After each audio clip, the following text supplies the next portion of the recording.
మాట నిలబెట్టుకునే ఇసంటి సీఎం ప్రతి రాష్ట్రానికి ఉంటే బాగుండు.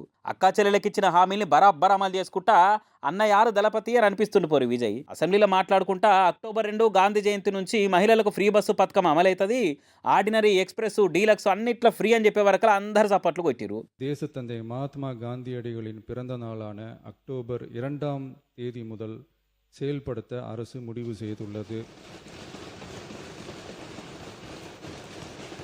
అట్లనే ఎలక్షన్లకు ముందు చెప్పిన తీరే ఏడాదికి 3 సిలిండర్లు ఫ్రీ ఇస్తామని ప్రకటించిండు కూడా.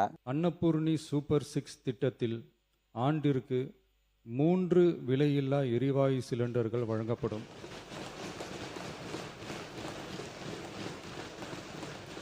ఇట్లా ఒక్కొక్కటి వరుస పెట్టి నెరవేర్చుకుంటా పథకాలు సంక్షేమం చూసుకుంటేనే ఇంకో దిక్కు ఆదాయం పెంచేటట్టు కూడా చేస్తున్నాడు. 100 రోజులనే సగానికి ఎక్కువనే హామీలు నెరవేర్చినామని టీవీకే సర్కార్ చెప్తుంటే మీరు అప్పులలో ముంచుతురు అని అపోజిషన్లో లొల్లి పెడుతున్నారు. అచ్చా అట్లనా?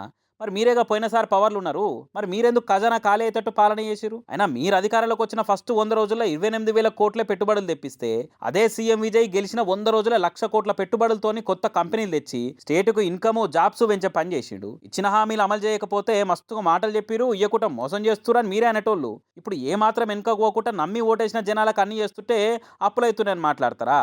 ఆదాయం తెస్తున్న ముచ్చట్లని చెప్పరా మరి అని అనుకుంటా టీవీకి లీడరు లాజిక్కులతో ఇచ్చి పడేస్తురు. మొత్తానికి సీఎం విజయ్ అయితే ఎవ్వరేమన్నా నేను మాత్రం ఆగా అనుకుంటా ఆ పబ్లిక్ చేయవలసింది చేస్తా అని ముంగటి పోతున్నాడు. సరే, సో ముచ్చట్లు మస్తు ముంగటేసుకుందాం, కానీ మీరు మన ఛానల్ సబ్స్క్రైబ్ చేయరు, వీడియోని లైక్, షేర్ చేయరు.